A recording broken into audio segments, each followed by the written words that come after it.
धप्पा नगर नाम जितना सीधा उतना ही उलझा हुआ गांव। इस गांव के बीचों बीच था एक सफेद पेड़, शांत लेकिन डरावना। गांव वाले कहते थे इस पेड़ के पास गया तो लौटकर नहीं आएगा। वहीं रहता था राय स्टार अपने 2 बच्चों चिंटू और पीहू के साथ। हर रात सोने से पहले राय स्टार बच्चों से कहता, बेटा उस पेड़ के पास मत जाना, वो सोया है लेकिन हमेशा के लिए नहीं। चिंटू हर बार पूछता, कौन सोया है पापा? राय स्टार की आंखें सख्त हो जाती, उसे जगाने की भूल मत करना। लेकिन बच्चों की जिज्ञासा किसी श्राप से कम नहीं होती। अगले दिन स्कूल से लौटते वक्त चिंटू चुपके से पेड़ की ओर निकल गया। उसकी धड़कनें तेज थीं। पेड़ एकदम खामोश खड़ा था, मानो किसी गहरे राज को छिपाए हुए। तभी एक आदमी सफेद कोट में आया। उसके हाथ में अजीब से उपकरण थे। वो पेड़ के तने पर कुछ छिड़कता है, पेड़ पर चमक उठती है और अचानक वो आदमी चीखता है और जलकर राख हो जाता है। चिंटू चीखते चीखते गांव भागता है। वह दौड़ता हुआ रामू काका के पास पहुंचता है। बाबा, उस पेड़ के पास एक आदमी जल गया, उस पेड़ में कुछ है। रामू काका का चेहरा पीला पड़ गया। उन्होंने गहरी सांस ली, जैसे कोई बोझिल इतिहास दिल से बाहर निकाल रहे हों। सुन बेटा, वो पेड़ नहीं, एक श्राप है। कई साल पहले इस गांव में 2 भाई थे, ज्ञान और नरूटो। दोनों एक ही लड़की से प्यार करते थे, रूहानी, जो कि गांव की सबसे खूबसूरत ही नहीं बल्कि हीरों की खदान की मालकिन भी थी। रूहानी को ज्ञान पसंद था, लेकिन नरूटो को यह बात खल गई। एक रात उसने दोनों को मार डाला। रूहानी की मुस्कान और ज्ञान का प्यार दोनों खत्म कर दिए। लेकिन प्यार यूं खत्म नहीं होता बेटा। ज्ञान का भूत वापस आया और नरूटो को भी खत्म कर दिया। तब से गांव में अजीब घटनाएं होने लगी। चलते फिरते हीरे, और जो भी उन्हें छूने जाए उसका मृत शरीर मिलता। एक तांत्रिक आया, उसने ज्ञान के भूत को एक पेड़ में बांध दिया और उसके नीचे रख दी एक लाल जड़ी बूटी। कहा, जो भी यह बूटी इस पेड़ को चढ़ाएगा ज्ञान फिर लौट आएगा। बस तभी से गांव वाले उस पेड़ से कांपते हैं। और तेरे पापा वो उस भयानक रात के चश्मदीद हैं। चिंटू की आंखें फटी की फटी रह जाती हैं। गर्मियों की छुट्टियां शुरू होती हैं। राय स्टार का भतीजा अमित गांव आता है, एक लालची शहरी लड़का। चिंटू उसे सब कुछ बताता है, पर अमित हंसता है। इतना डर जरा से पेड़ से? रात को सबके सोते ही अमित चुपके से सफेद पेड़ के पास चला जाता है। पेड़ से आवाज आती है, अमित तुम खास हो, अगर तुम मेरी मदद करो तो मैं तुम्हें राजा बना दूंगा। अमित चौंक कर पूछता है, क्या करना होगा? पेड़ बोला, वो देखो लाल जड़ी बूटी पड़ी है, उसे मुझे दे दो। अमित झट से जड़ी बूटी उठाकर पेड़ को देता है। अचानक पेड़ कांपने लगता है, सफेद तना काला होने लगता है और सामने प्रकट होता है ज्ञान का भूत। तू भी उसी लोभ का शिकार है, अब तू भी मरेगा। और अगले पल अमित चीखते हुए जलकर राख हो जाता है। सुबह गांव में शोर मचता है। पेड़ अब फिर से जाग गया है। गांव वालों की आंखों में डर अब और गहरा हो गया है, क्योंकि ज्ञान का भूत अब जाग गया है।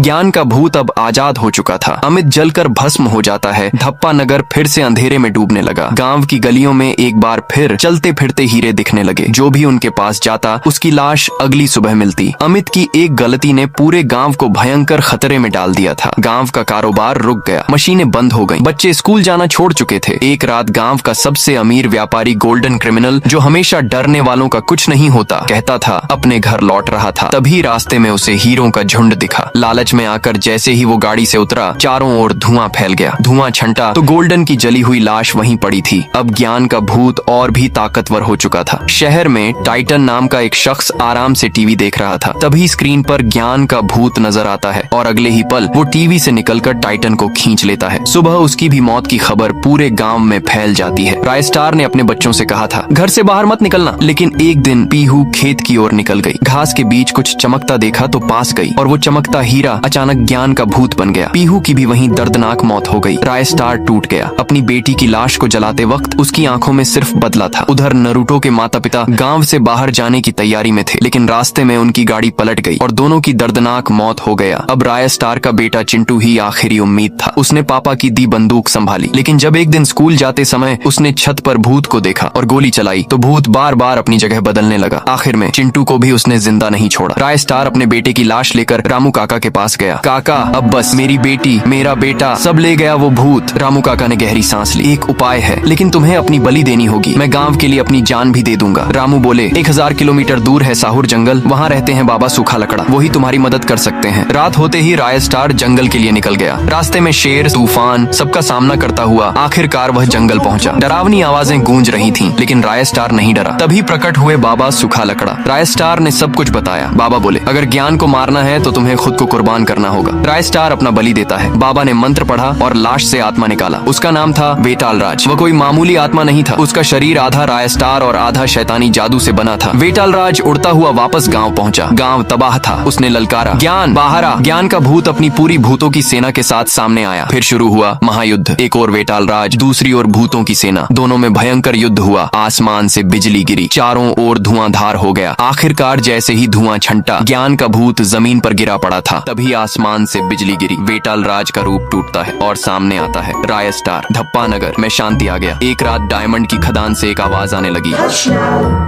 No one can hear me scream here. धप्पा नगर के हीरे की खदान से एक अजीब डरावनी आवाज गूंज रही थी। इस आवाज में कुछ ऐसा था जो रूह तक को कपा देता। आवाज उस तांत्रिक की थी जो खदान के बीचों बीच आग की लपटों के घेरे में मंत्र पढ़ रहा था। उसके सामने पड़ी थी रूहानी की लाश। तांत्रिक अपने तंत्र मंत्र से उसकी आत्मा को फिर से जीवित कर रहा था। कुछ ही क्षणों में आग की लपटें और मंत्रों की गूंज के बीच रूहानी की आत्मा जाग उठी। अब वह तांत्रिक के वश में थी। तांत्रिक का उद्देश्य साफ था, धप्पा नगर पर कब्जा करना। कई साल पहले धप्पा नगर एक समय समृद्ध राज्य हुआ करता था, लेकिन उसका राजा लखन अत्यंत लालची और निर्दयी था। वह पैसों के लिए अपने ही लोगों की हत्या करवा देता। एक दिन वह एक गरीब परिवार के घर पहुंचा जहां राय स्टार के माता पिता रहते थे। लखन बोलता है, पैसे दो। माँ ने जवाब दिया, साहब हमारे पास खाने को भी नहीं है। राजा लखन ने गुस्से में आकर दोनों को मार डाला। राय स्टार जो तब एक मासूम बच्चा था, सब कुछ अपनी आंखों से देख रहा था, लेकिन कर कुछ नहीं सकता था। दिन बीतते गए, राय स्टार बड़ा हो चुका था और एक दिन जब लखन अपनी बाइक से जा रहा था, राय स्टार ने छिपकर एक सटीक निशाना लगाया। एक ही गोली में राजा लखन ढेर हो गया। धप्पा नगर में खुशी की लहर दौड़ गई। लोगों ने राजा के बेटे अर्जुन को नगर से बाहर फेंक दिया। अर्जुन जंगल में जाकर वर्षों तक कठिन तप करता रहा और एक दिन एक ताकतवर तांत्रिक बन गया। वह अपने पिता की मौत का बदला लेना चाहता था। एक रात उसे जंगल में रूहानी की लाश मिली और वह उसे डायमंड की खदान में ले जाकर तंत्र मंत्र से जीवित कर देता है। अब रूहानी तांत्रिक की सेना का पहला हथियार थी। गांव में अजीब घटनाएं होने लगी। रात को छतों पर भूतियां डॉल दिखती। गांव का एक व्यक्ति सुबह में टहलने के लिए निकला था, तभी सुंदर सी गुड़िया दिखती। जैसे ही कोई उसके पास गया, वह रूहानी बनकर उसका सिर धड़ से अलग कर देती। रूहानी के एक दहाड़ से आसमान में अजीब गरज, काले बादल और हवाएं तांडव करने लगती। गांव के लोग डर के मारे राय स्टार के पास जाते हैं और बोलते हैं, राय स्टार अब सिर्फ तुम ही हमें बचा सकते हो। राय स्टार उन्हें भरोसा देता है और रूहानी से लड़ने निकल पड़ता है। एक भीषण युद्ध होता है, लेकिन रूहानी की आत्मा इतनी शक्तिशाली थी कि राय स्टार हार जाता है और बेहोश हो जाता है। जब वह होश में आता है तो देखता है गांव के सारे लोग मारे जा चुके हैं। राय स्टार रामू काका के पास जाता है। रामू काका बोलते हैं, रुद्राक्षपुर नाम की एक पहाड़ी पर सालों से बंद पड़ी हवेली है। वहाँ एक चलने वाला हीरा है जो रूहानी जैसी आत्माओं को खत्म कर सकता है। राय स्टार बिना समय गंवाए बाइक उठाता है और रुद्राक्षपुर के लिए निकल पड़ता है। हवेली में घुसते ही वह सुनहरे जाल, जंगली जानवरों और छलावे से गुजरता है, लेकिन बिना विचलित हुए हीरे तक पहुँचता है। वह हीरे से विनती करता है। हीरा उसकी सच्चाई और साहस से प्रसन्न होकर जाग उठता है। राय स्टार और हीरा अब धप्पा नगर लौटते हैं। रूहानी की आत्मा पूरे गांव पर कब्जा कर चुकी थी। वह राय स्टार की ओर बढ़ती है। उसकी चीख से आसमान दहाड़ मारता, तभी हीरा चमकता है और उसकी शक्तियों से रूहानी की आत्मा जलकर राख हो जाती है। धप्पा नगर फिर से शांत हो गया, लेकिन कहानी खत्म नहीं हुई थी। तांत्रिक अब भी जिंदा था। क्या धप्पा नगर में फिर से खुशियां लौट आई थीं। लोग अपने अपने कामों में जुट गए थे। कोई खेतों में हल चला रहा था तो कोई फैक्ट्री में मशीनें चला रहा था। गांव के गलियों में बच्चों की किलकारियां गूंजने लगी थीं, लेकिन यह खुशी अधिक समय टिक नहीं सकी। पूरे 500 साल बाद गांव के चौराहे पर 2 कटी हुई लाशें मिली। उनके पास एक जली हुई गुड़िया और आग की बुझती लपटें थीं। किसी का सिर गायब था तो किसी का पैर। गांव में सन्नाटा छा गया। गांव का बहादुर युवक राय स्टार मौके पर पहुंचा और सब लोगों से पूछा, क्या किसी ने कुछ देखा, कुछ पता है? लेकिन सबने सिर झुका लिया। हमें कुछ नहीं पता। राय स्टार को पहले लगा ये किसी डाकू का काम है, लेकिन गुड़िया और जलती राख देखकर उसे तांत्रिक की वापसी का आभास हुआ। वह भागता हुआ सीधे रामू काका के पास पहुंचा। काका, गांव के चौराहे पर फिर से लाशें मिली हैं और एक गुड़िया भी। रामू काका कांपते हुए बोले, जिसका डर था वही हुआ। तांत्रिक लौट आया है और इस बार पहले से कहीं ज्यादा शक्तिशाली है। अमावस्या की रात थी। बिजली चमक रही थी। अचानक एक धधकती आग के साथ तांत्रिक आसमान से गांव के बीचों बीच गिरा। उसने अपने हाथ से एक सफेद जहरीली गैस निकाली और गांव वालों पर फेंक दी। जो भी उस गैस के संपर्क में आया वह या तो जानवर बन गया या उसकी आवाज छिन गई। तांत्रिक के पास अब अजीब शक्तियां थीं। एक मंत्र से वह किसी को भी आग में भस्म कर सकता था। फिर वह एक साजिश रचता है। गांव में रखी तेल की टंकी में समा जाता है। उसी तेल को राय स्टार गाड़ी में लाद कर शहर ले जाने निकल पड़ता है। रास्ते में अचानक तेल की टंकी हिलती है और तांत्रिक प्रकट हो जाता है। तभी गाड़ी धुएं के बीच चला जाता है। धुआं छंटता है और वहाँ सिर्फ गाड़ी और खाली टंकी रह जाती है। राय स्टार गायब हो चुका था। अब तांत्रिक ने राय स्टार का रूप धारण कर लिया। वह गांव लौट आया। लोग सोच रहे थे राय स्टार लौट आया है, लेकिन वह अब मासूमों की हत्याएं करने लगा। एक एक दिन गांव के चौराहे पर भीषण धमाका हुआ, कई लोग मारे गए। अब गांव वाले राय स्टार को ही दोषी मानने लगे, लेकिन असली राय स्टार एक अंधेरे तहखाने में कैद था। एक दिन एक व्यक्ति पास से गुजर रहा था, तभी उसे एक आवाज सुनाई दी, कृपया मेरी मदद करो। उसने पिंजरे को खोला और वहाँ असली राय स्टार था। सच सामने आया, राय स्टार गांव लौटा। गांव बर्बादी की कगार पर था, चारों तरफ लाशें, चीख पुकार और तबाही। लोगों ने उसे घेर लिया। क्यों मारे गांव वालों को? राय स्टार ने सब बताया। जिस दिन मैं तेल लेकर शहर जा रहा था, उसी दिन तांत्रिक ने मुझे कैद कर लिया और मेरा रूप धारण कर लिया। वो जो यहाँ खून कर रहा है वो मैं नहीं हूँ। अब सब कुछ स्पष्ट था। गांव एक हुआ, एक योजना बनी। गांव की लड़की मधु को चुड़ैल रूहानी का भूत बनाकर चौराहे पर खड़ा किया गया। रामू काका ने राय स्टार को जादुई बंदूक दी, इससे तांत्रिक को मारा जा सकता है। अमावस्या की रात तांत्रिक फिर आया। जैसे ही उसने रूहानी पर मंत्र पढ़ना शुरू किया, राय स्टार ने गोली चला दी। तांत्रिक की चीखें आसमान में गूंज उठी। देखते ही देखते वह जलकर भस्म हो गया। ढप्पा नगर में फिर से सवेरा हुआ। गांव एक बार फिर रोशन हो उठा। अब वहाँ न कोई डर था, न कोई तांत्रिक। बच्चों की किलकारियां फिर से गूंजने लगीं। राय स्टार फिर से गांव का हीरो बन गया। अगर आप चाहे तो मैं इसका अगला पार्ट भी बना सकता हूँ, पार्ट 5। चाहिए तो कमेंट करो।